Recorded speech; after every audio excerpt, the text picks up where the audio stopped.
What's going on, guys? Welcome back to another episode of Renegade Jukebox on the Renegade Pop Culture Podcast Network. My name is Mike. Joining me, as always, is Nick. We sail into the black. Oh, wait, wrong album. Yeah, I think that let that be a sign of things to come, people. Yep, we have reached the end, at least of this chapter, of the Machine Head retrospective. We are on to part 9, which is Catharsis. An album we're still kind of living in the aftermath of, which it's hard to believe this thing's been out for 4 years. It feels like it came out yesterday. I was just recalling like a conversation we were having about this when the album was released. I remember you comparing it to The Last Jedi in terms of its divisiveness. Yeah, at the time, because we're just gonna tear the band-aid off, to be honest. This was that point in time where we were still dealing with Trump being a thing and just the general response of, oh, everything that is left leaning is automatically bad by default, which I always just felt was kind of a straw man. You're really going to criticize this band for being left leaning when literally Davidian exists, when Halo exists, when Darkness Within's not a political song, but it's literally about how music is more powerful than religion, when In Comes the Flood was on the previous album. I mean, are you really that shocked? Seriously. But before we really talk about the album, we've got to address a standalone single that is just disappointing. Oh, yeah, we should probably talk about that first. So a single that came out 2 years before was called Is There Anybody Out There? I actually don't really have too much to say about this other than having this follow Bloodstone and Diamonds feels off. Here's the thing.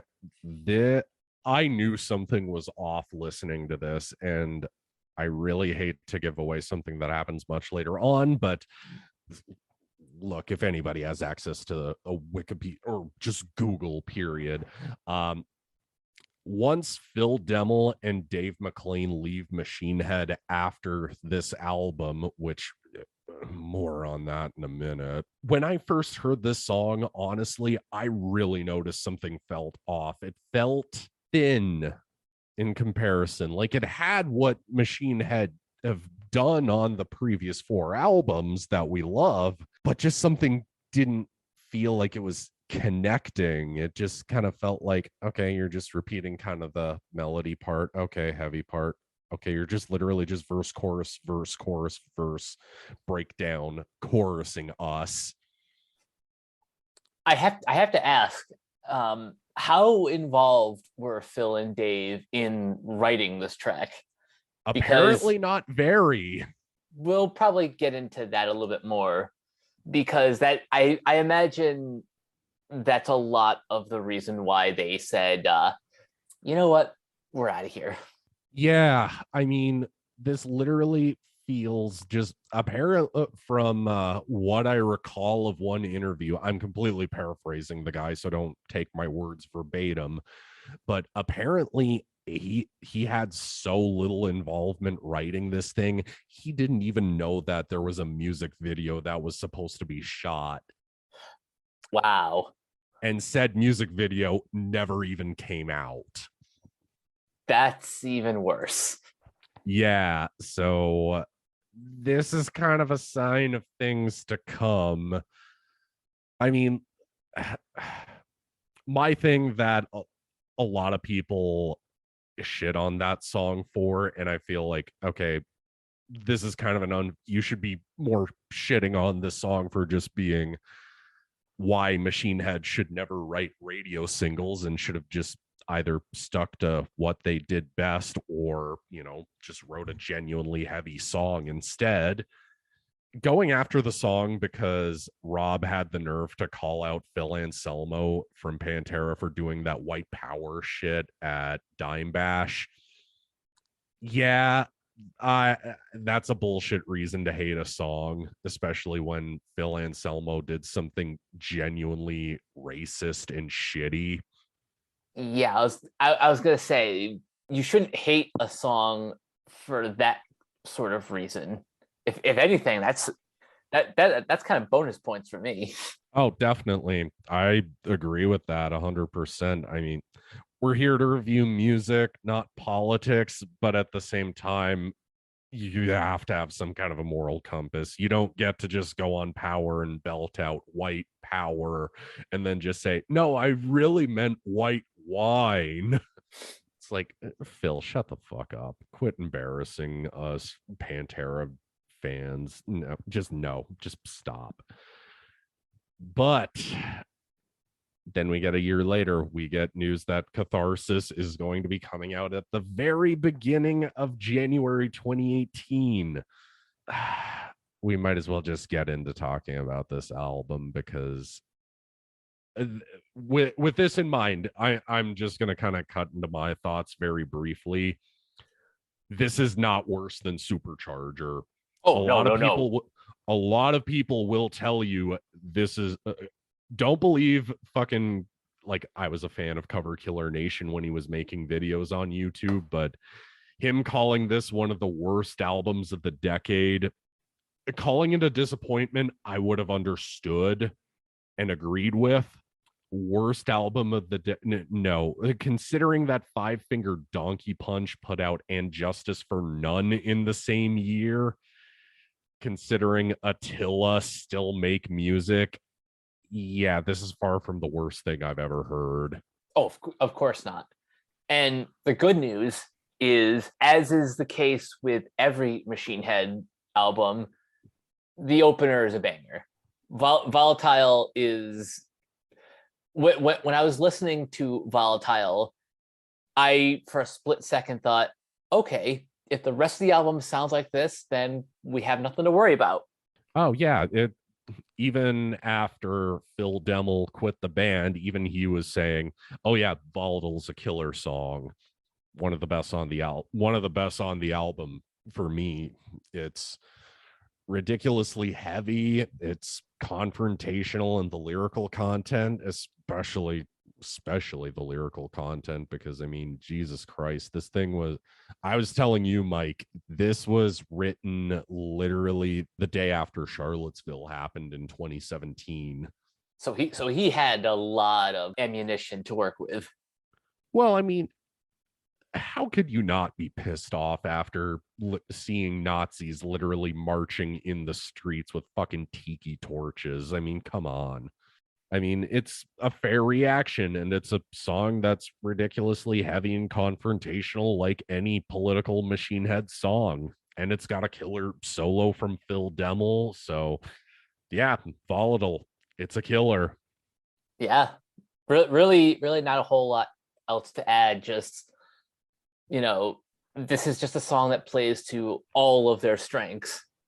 Yeah, which with that in mind, I get that Rob didn't want this album to just kind of feel like a rehash of the previous four with having a song with an overly long intro dedicated to it and then it cuts into the heavy stuff, but I do think Catharsis should have been the opening track because it is kind of jarring.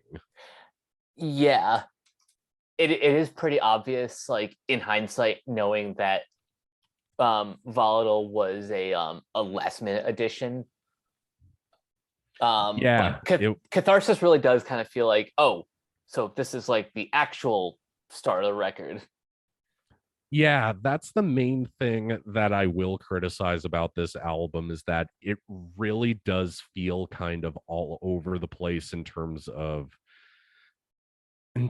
just album flow, which is it is shocking after Unto the Locust and Bloodstone. The I don't want to compare this to The Blackening because I do feel like that's kind of unfair, and the band did make obvious steps to move past just, oh, look at how great the Blackening is, but hey, look at our other records, they're also really good. This more is just, I don't understand the thought process behind the track list flow. That and this album is bloated. Like it is, I believe they're long. Well, it is runtime wise, it's definitely their longest, but track list wise, yeah. If you cut this down to like, I don't know, 10 tracks, it would have been like right in line with like your average Machine Head record. Well, average for them, I guess. But yeah, relatively speaking. As for the title track itself, even when it came out, I dug the title track. It's good. I don't feel it had like at like quite the same energy as songs from like the previous records, but it at the very least sounds like Machine Head. Oh yeah, and just the chorus is massive. I think that if Machine Head were to go in a direction of more massive and arena sounding and dial the prog stuff basic, because there's no prog happening on this album except for one song, which we will be discussing in a hot minute, but no, prog is basically swept out of the band's sound at this point. It's apparently Rob's mindset recording this was, let's not play fast on it, and I do kind of feel like that is a bit of a detriment to it. Yeah, I get like wanting to take the music in a new direction, because any creative person will get bored of doing the same thing ad nauseum. However, you still kind of have to cater to your audience a little bit.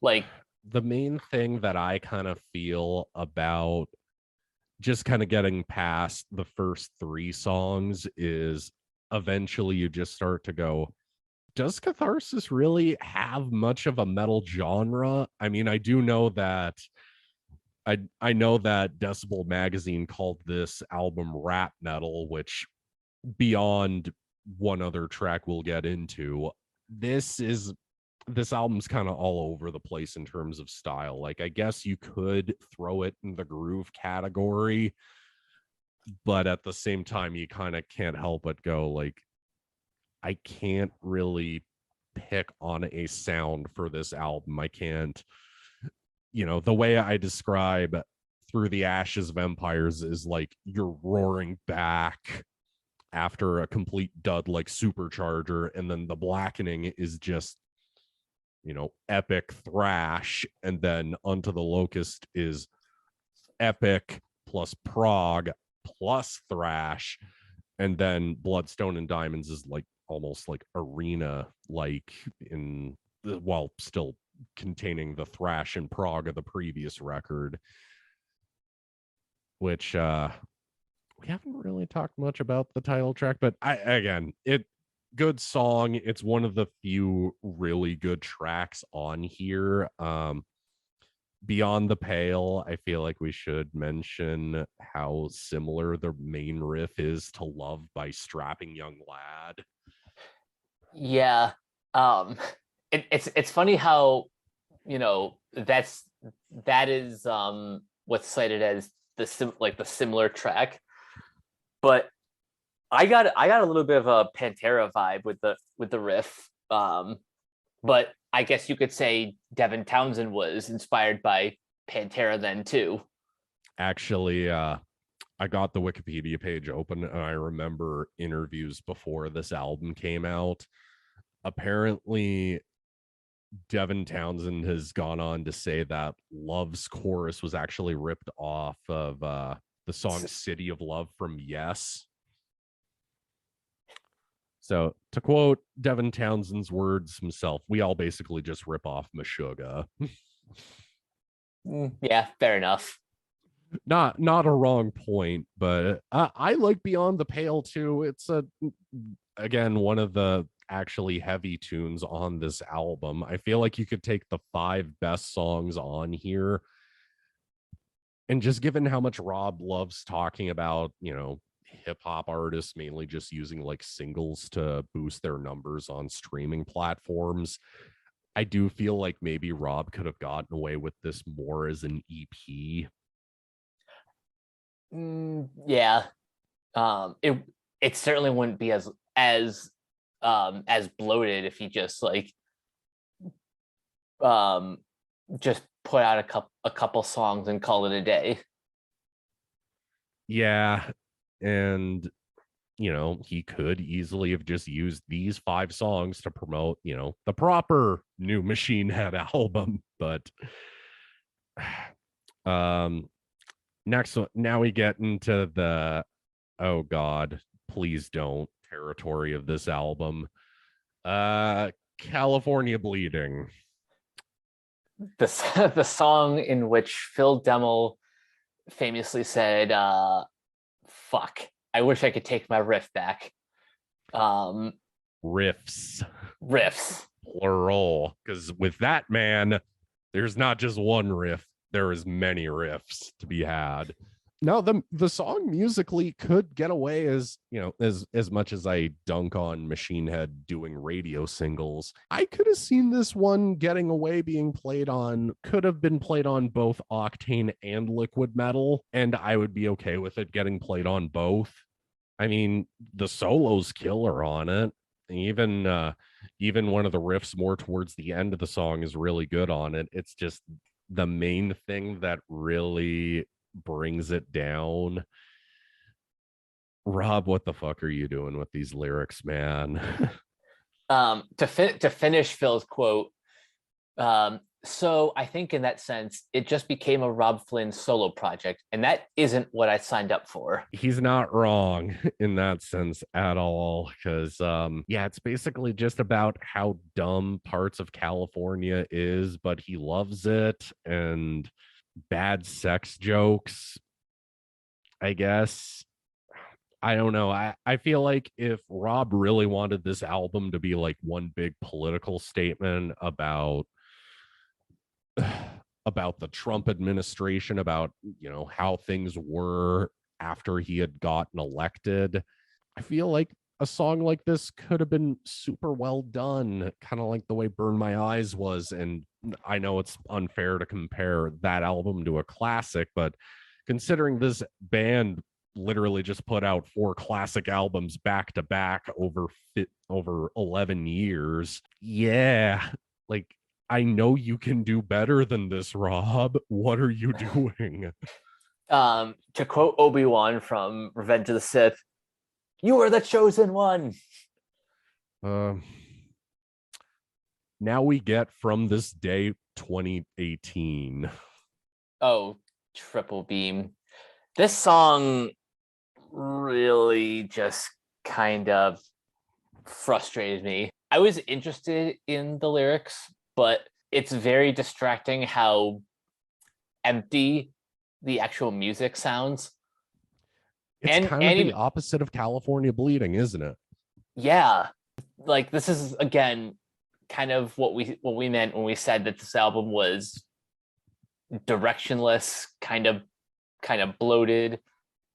You get 2 kind of clunker songs with like completely opposite problems. Yeah, because to kind of touch on the lyrical content, this actually kind of touches on why Rob quit Violence to start Machine Head, basically, from what I gather of the situation, because obviously in Oakland, everybody's basically a drug dealer there.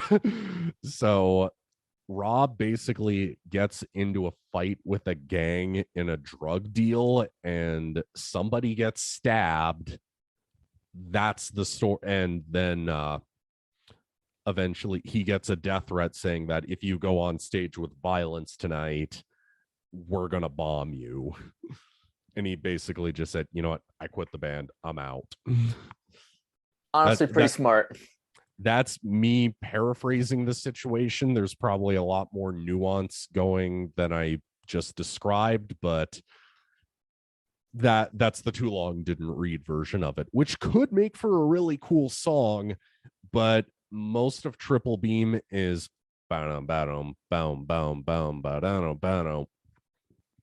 like, which could be cool, but it's just not an interesting riff. And Rob, I actually meant to say this when we were talking about From This Day, when we were doing the Burning Red episode.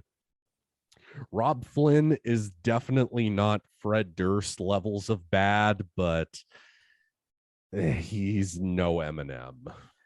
No, not even close. You like the next song, but for me, honestly, the intro kind of kills the momentum it has. You are not wrong. Yeah, the clapping intro on Kaleidoscope is the wrong way to start this, like, full stop. But if you can get past it, it's actually pretty solid. But I completely understand the jankiness of starting the song with like clapping in the intro. Almost makes it sound like you're listening to Bleed It Out by Linkin Park, except not as good.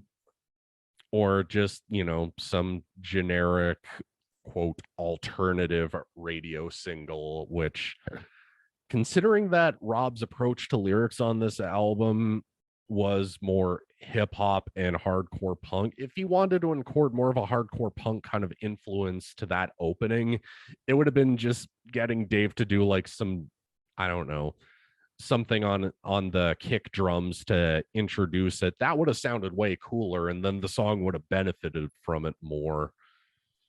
But even with the song's chorus in mind, I just feel like Machine Head have done this lyrical content better on other albums. Yeah. Musically, it was done better on Night of the Long Knives, on Bloodstone and Diamonds. Lyrically, it was done better on Darkness Within, on Unto the Locust.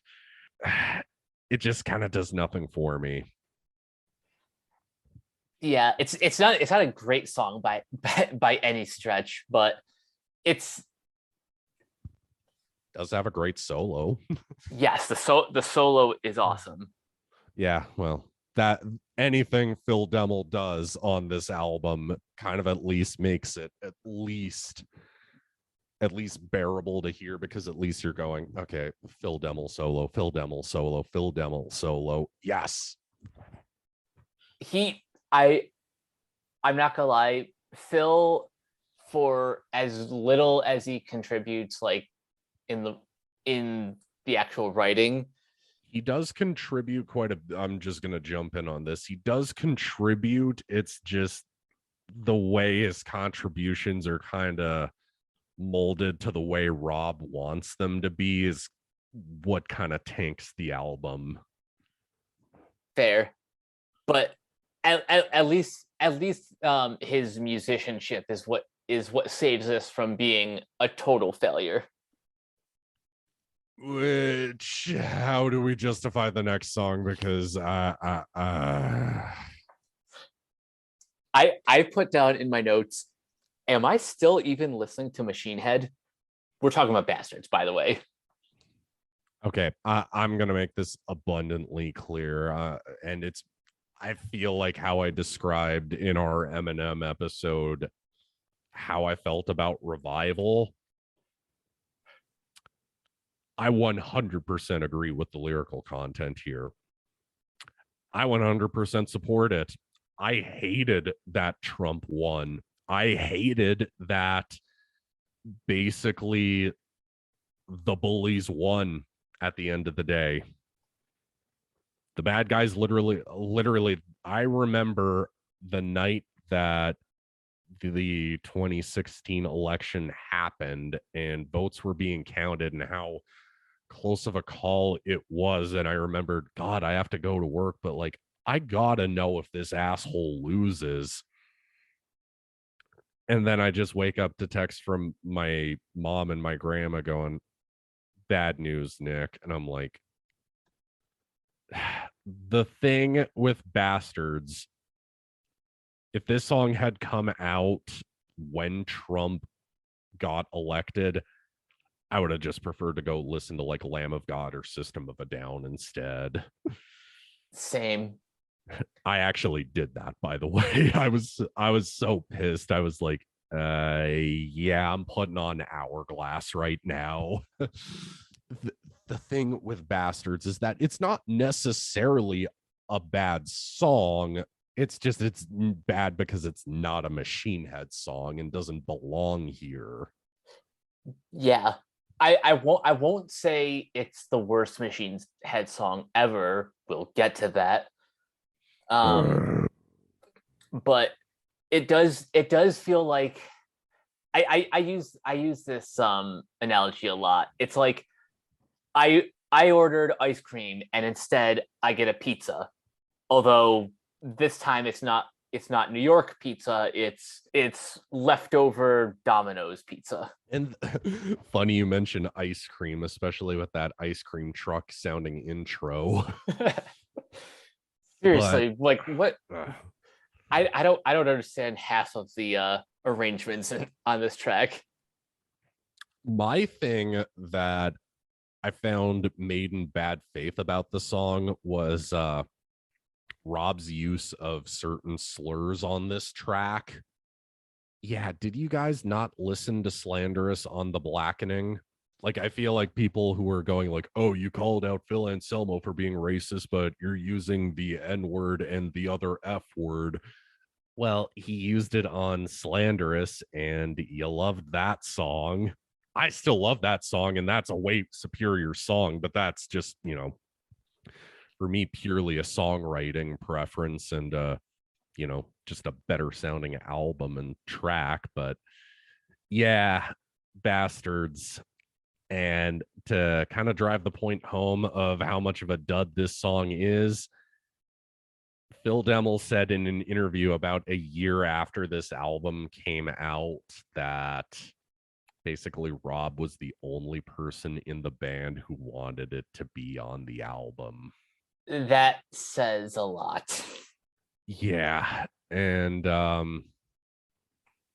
that's here's the thing. If Rob had just kept it as a track that he put out on YouTube after Trump got unfortunately elected, I was accepting of it at the time. But now that I know it's on a Machine Head album, dude,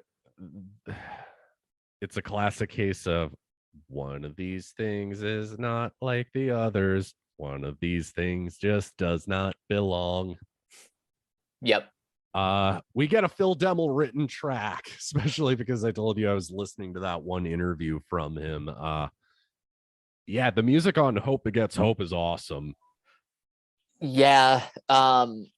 Again, not necessarily a great song, but I just said earlier how Phil's musicianship saves a lot of this record, and I'm happy to learn that this is like one of his like specific contributions. Oh yeah, because the guy never half-asses a thing in this band. Like, he clearly actually cares about the riffs he writes, the way he composes solos, and just even lyrics on previous albums have just, the guy's just an underappreciated songwriter in the world of metal. So I'm just like, Rob, why are you limiting hymns? It's infuriating, but we'll touch on that more, I guess, when we finish talking about the album. But Hope Begets Hope is a song that is good for this album. And at least it gets you closer to the end. Yeah. This is like the speed ramp that gets to probably the best song on the record, and we're almost there, guys. Don't worry. Oh, at least. Screaming at the Sun, though, got some good riffs on it. It's got a unique opening, at least. Weird enough, the song doesn't really have much of a chorus that jumps out at me.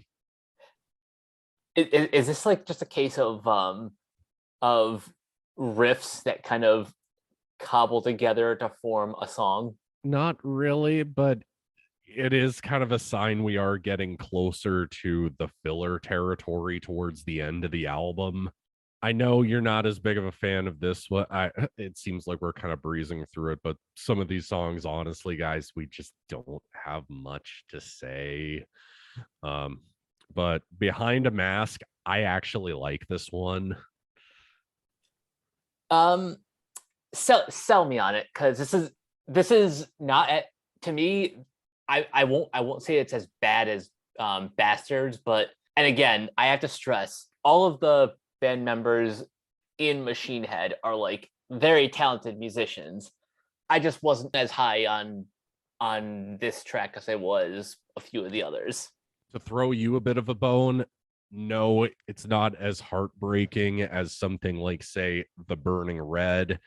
It's not a musical masterpiece the way Descend the Shades of Night is. It doesn't even come close to like Darkness Within or Sail into the Black, but a good Black Sabbath style ballad I can't turn down, especially considering I've said this before. Volume 4 is my favorite Black Sabbath album. Changes is a great song. A song like this in that kind of a vein, I can get behind. All right, yeah, I can see, what you hear in this now. Again, it's not. I wouldn't rank it up there again with the title track from The Burning Red or like Descend the Shades of Night or something, but you know, it's definitely an album highlight at least. I think that's fair. But we get to a song that's not just good for this album, a song that's genuinely good. Heavy Lies the Crown. Ooh, this is definitely one Phil Demmel had a lot involved with. It sounds, this sounds like as close as we're going to get to, you kind of already called it out, Sail into the Black or Darkness Within. Not so much Darkness Within, but more just getting back to classic Machine Head of let's cave your face in. And this is the reason why I still am a fan of them, because I know they have a song like this like within them. Yeah, that's mainly the infuriating thing about Catharsis, is just that you know the band that you love deep down is still in there somewhere. It's just it happens to be buried in between songs like Bastards and Raise and Grind You Down, but let's not jump too far ahead. Heavy Lies the Crown, though. This is a case where them actually working with the let's not entirely play fast, but when it does kick into that thrash part, it's a flawless payoff. Mm-hmm. And I mean the solos are ripping on it. It's classic Machine Head. Basically, yeah. And it has a lot of like the epic like value, not just because they have like violins and violas and like basically just an entire string section during the slower parts. But like I could totally see this, like this song, um you know, like slid on in one of the earlier albums, like Bloodstone and Diamonds. Yeah, it wouldn't be too far out of place on that album, or maybe even Unto the Locust. But yeah, and it's also one of the few times on this album the lyrical content doesn't get either embarrassing, gross, or just poor. So at least it definitely has that going for it in that sense. Psychotic, this is where we get into the filler territory, guys, because I really do feel that if you had gut the last 4 songs on here and Gut Bastards, maybe put in a couple of heavier tunes on it, yeah, you'd have some clunkers in terms of lyrics, but you'd have better songs as a result, and And maybe a just better album. yeah, and anything that like tightens the pace and the flow of this record, it wouldn't put it like in golden era status, but it would be like somewhere in the middle. Hey, a solid 7 out of 10 is better than a mild 5. True. Yeah, I don't have much to say about Psychotic. It has some decent riffy bits to it. Has a great solo from Phil on it, but yeah, I don't have too much to say about that one. Do you? All I have in my notes are not bad. Yeah, Um, that's its biggest crime, is just it's not bad. and I kind of said something similar on Grind You Down, because it kind of feels like one of those been there, done that tracks, both lyrically and sonically. I said it best to you. This song was better when it was called Beneath the Silt. Accurate. Yeah, especially just like with the heavily that's the other thing that I'm noticing too, because Rob and Jared both do a they call it Electric Happy Hour, where it's basically just the two of them playing in the studio to a drum track. It's cool. They do full album playthroughs and just random covers of whatever they're in the mood for. They mostly on anniversaries, they do Catharsis, and they don't even play this album front to back just because each song has its at least good chunks of the album, I should say, not each individual song, but like certain songs, they just play the album out of sequential order because the tunings are so all over the place that it's just kind of like, there's kind of a reason I said that Catharsis barely has a subgenre in metal beyond maybe It's just kind of vaguely metal. Like, yeah, it's metal, obviously. You could call it groove, but 1 minute you have a thrashy song like Volatile or Heavy Lies the Crown, then you get an acoustic ballad like Behind a Mask, then you get Triple Beam, which is a straight up new metal song, Bastards being, well, Bastards. Yeah, this album just is all over the place, even with its guitar tunings. Like, if it at least stuck to a tuning and had something identifiable about it, it'd have a little bit more going for it, I would say. Yeah. I think directionless is the best word to describe this. Oh, exactly. Even in interviews, Rob wasn't even sure how this album was going to turn out how it did. You know when you're in trouble when you don't even know the finished product. The next 2 songs are Trolls. Razorblade Smile is basically just them making bad dick jokes the entire time. At least Dave gets to do the intro, and he's Dave, so it's great. But yeah, obviously. But then the rest of the song is just like, oh yeah, dick jokes. Yeah, which, I mean, to be fair, that is at least that was the point. And even in one interview I watched after Phil had quit the band, he said that, yeah, Rob takes all the shit for the lyrics on this, but it was actually just all of us kind of going like, hey, have we said boner in this song yet? Have we said boner yet? Okay, we're adding it. So, at least it's kind of a novelty in that regard, I guess. But it's just, again, musically, it's just kind of whatever, I guess. Some riffs, I guess you could retool into a better song. Then we get Bastards Part 2, and that's the end of the album. Oh yeah, Eulogy. This song is kind of a droner. It's an industrial version of Bastards, which, kind of makes sense since Reese Fulber, again, of Fear Factory fame, well, Fear Factory production fame, I should say, he does some production work on this, so it kind of makes sense. I completely go, this is a Rob Flynn Reese Fulber track. I don't even remember hearing the band on this one. It just kind of sounds one note to me. I had just thought of this right before we started recording. I'm positive I sent this to you like a while back, but I sent you the song The Permanent Decay. I sort of remember that. Okay, well, this is Phil Demmel and Dave McClain like 2 years after leaving Machine Head.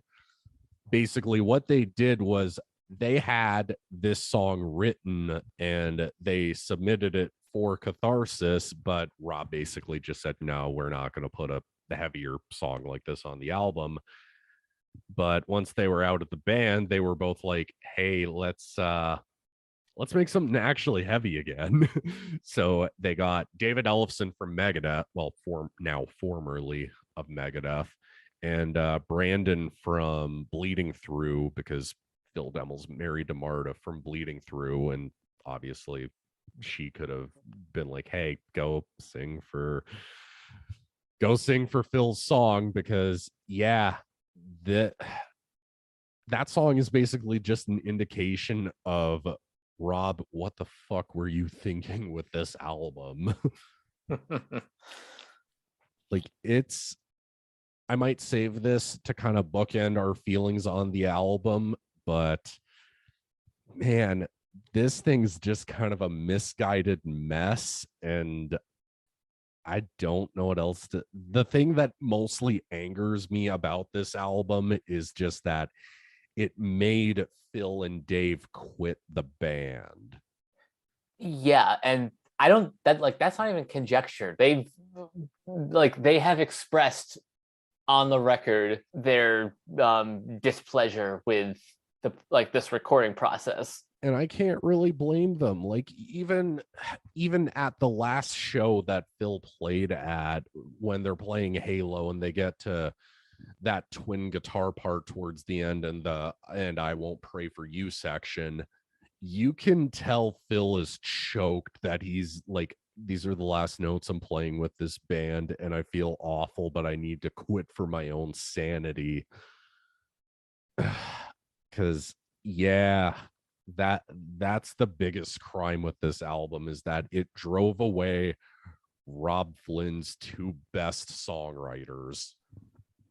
Yeah, it's unfortunate, but for better or for worse, that's not actually the end of the band. At the time, it was for the worst. Oh, bloody hell. Oh yeah, no, the actual losing of Phil and Dave, that's a huge blow. Like I don't know how any band would have survived this. Well, I mainly said that because, guys, we have another song to talk about, and I love this band. I have many things to defend from this band. I have defended low points from this band. I've got no defense of this. Okay, so we're actually going to talk about Do or Die. So I just want to make this clear, because Vogue from Decapitated is now in Machine Head, and Matt Alston from Devilment, Danny from Cradle of Filth's side project, they've taken Phil and Dave's spots in the band, but they have, beyond being in the music video for this song, it's mainly a Rob, Jared, and Carlos Cruz, the drummer for Warbringer and Power Trip. This is their mess. And I purely blame Rob for tanking this track. This is where I would kind of have to ask, is Machine Head still even like a band, or have they become kind of like a Nine Inch Nails, where it's like Rob Flynn is where the buck stops? I get the direction you're going with it.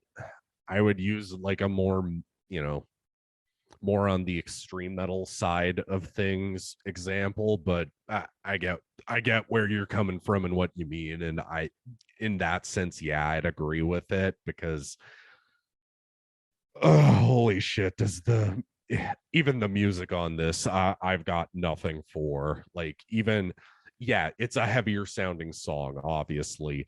Yeah, it's angrier sounding. That doesn't make it a better listen because musically it goes from a very, I'd hate to say this about thrash, but it's a very standard thrash section, down tuned with a lazy breakdown with a random neoclassical part reminding you of, oh yeah, we're the band that wrote Through the Ashes of Empires, The Blackening, Locust, Bloodstone. And then we're back to aping Die Motherfucker Die by Dope, which in itself is a ripoff of a Two Live Crew song.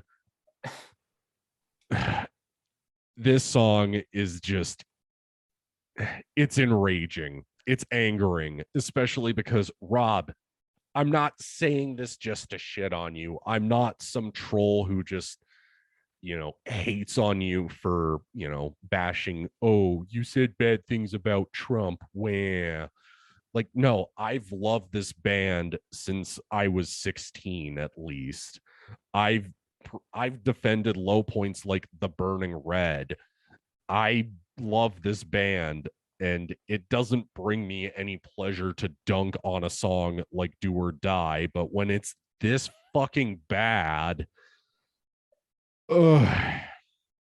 Um, yeah, that's where I am with this. On a very surface level, the the music is kind of like what you said. It is fast, it is heavy, but it also kind of sounds like shit. Production wise, the guitar tone is like very like staticky and fuzzy in all the wrong places. Frankly, it just doesn't sound as good as, and I know it's unfair, but albums like The Blackening or Unto the Locust. Um, I know it's not fair to like compare this song against like their two masterpieces, but like I don't even think it's as good as like Burn My Eyes. I would even go as far as to say that this almost gives American High a run for its money. Yeah. Yeah, like, I'm not just trying to be like OMG angry reviewer on the internet, but it's just enraging after getting 4 albums of solid lyrical content that are well thought out and well written, and Yeah. then you just get this. Like, this should have been a case where Rob set out to prove all of the people wrong, that this is just going to be a Rob Flynn solo act from here on out, and this basically just did nothing to dismiss that criticism. Yeah, basically that sums it up quite nicely.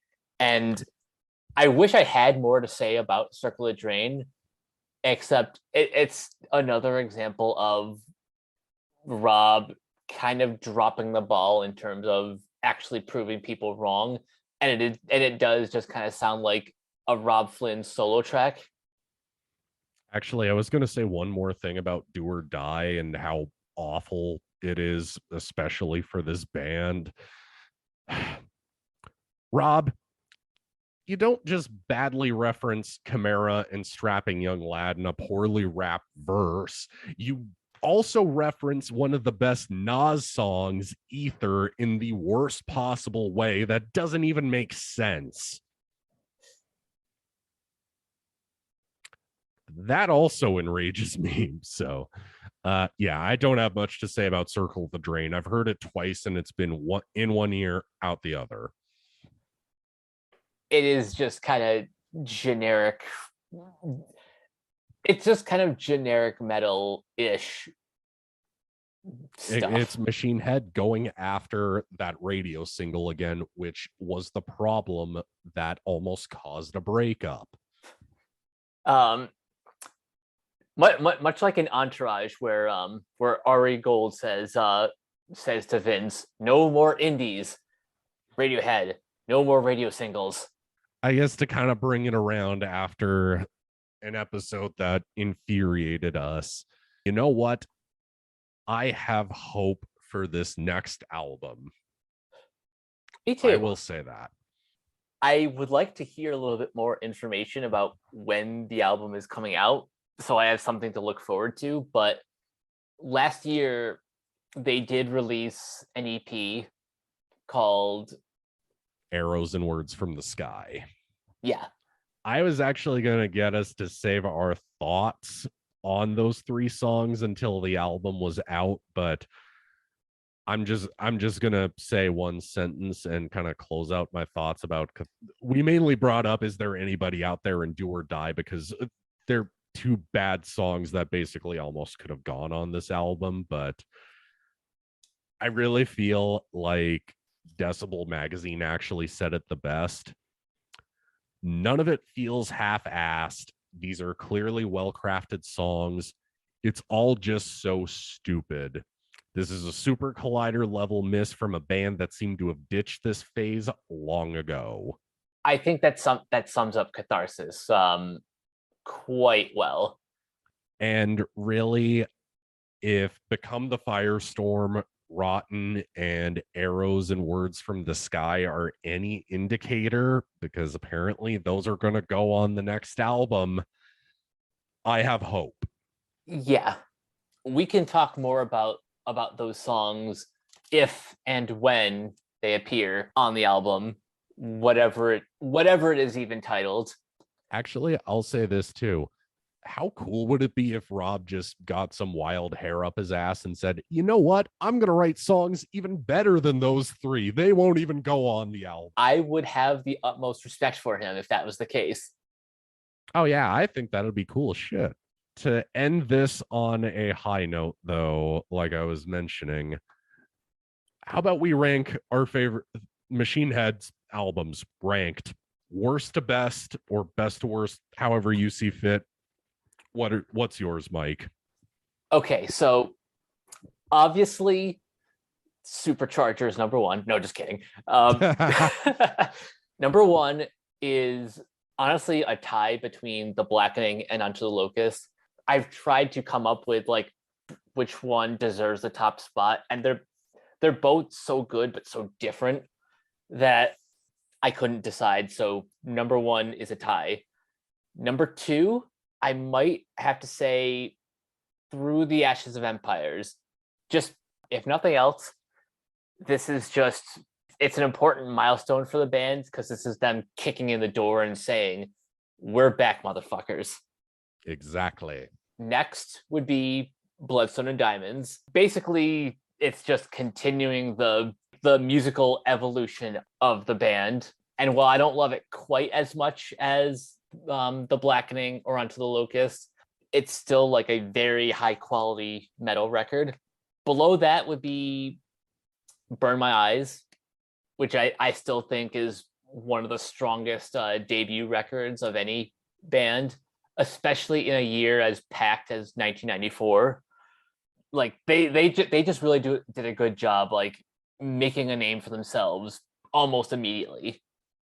Then it would be The More Things Change, which is like still a great album, but not as iconic. It's the start of them injecting a little bit of like prog elements, but still not fully cooked. Then it's The Burning Red, then Catharsis, then Supercharger. Mine might be a little bit closer, but I'm actually going to go worst to just get it out of the way. Supercharger, I've said all that needs to be said about it. Catharsis has its genuinely good moments, but it's also an infuriating album. The Burning Red doesn't deserve even remotely half of the hate it gets, despite some dated moments. The More Things Change, even though it's not as good as Burn My Eyes, it's at least still a very well done album. Now we get into the top 5. Through the Ashes of Empires at number 5, proper comeback for this band. Ushers in the era of just great music, great songwriting, great playing, and just a complete commitment to basically proving everybody wrong and just saying that this band is done. They're not as good as they used to be. Totally inspiring album. Bloodstone and Diamonds at number 4, just because it's the end of that period of the band where it's like, you know what, they just keep pumping out great album after great album after great album and continuing their evolution. Number 3, Burn My Eyes, one of the best metal debuts ever made, up there with Kill 'Em All by Metallica and Show No Mercy by Slayer, and Slipknot's debut for more 90s metal. Then number 2 and number 1, depending on my mood, if you ask me, 1 minute, number 2 could be The Blackening and number 1 could be Unto the Locust. Could be vice versa on another day. You just have to ask me. I know that's probably a huge cop out, but you know, I genuinely love these 2 albums. I've grown up listening to these albums. I've played them nonstop. They're both great. Just go listen to them. And yeah, that concludes our Machine Head retrospective. Overall, I gotta say this was a fun experience, and I look forward to doing more of these in the future, because I think it's fun to take a deep dive into a lot of our favorite bands' discographies. We won't do it like this style every time, but for some bands that actually have like a story to their career, it is important to take things one album at a time. Yeah, and in the case of Machine Head, it's just like, well, you can't really just summarize some of these albums in just a couple of words. Like even if you get clunkers like Catharsis or Supercharger, you get high points like The Blackening and Burn My Eyes, and then you get to appreciate the other great albums like Under the Locust and The More Things Change. I mean, Machine Head, they've given us years of great music. I can at least say that. I'm looking forward to the new album whenever it comes out this year. I hope it's great again. Same. You want to tease our next project? Next one's All That Remains. And that one's definitely going to be interesting to talk about for different reasons. Yeah, I'm looking forward to where that discussion is going. But for now, Nick, where can everyone find you online? Super Saiyan Death Metal God on Instagram. As well, Catherine Isabel from Ginger Snaps is streaming on Twitch again. I am a mod for her. Come say hi in the Twitch chat. Come hang out. She is playing Far Cry 5 right now. And yeah, just come play some goat scream clips at her. Nice. And you guys can find me on Twitter at Captain K42. You can check out my quick thoughts on letterboxd.com/CoachK42. And you can find me in all the various Facebook groups just at my name. You can check out Renegade Pop Culture on Facebook and Twitter at Ren Pop Culture. You can also find us on Podchaser, listen to all of our podcasts on Anchor, Spotify, Apple Podcasts, etc. And last but not least, everything can be found at renegadepopculture.com. Need an escape? So do we. That'll do it for this episode of Renegade Jukebox. We will catch you guys later. Peace out.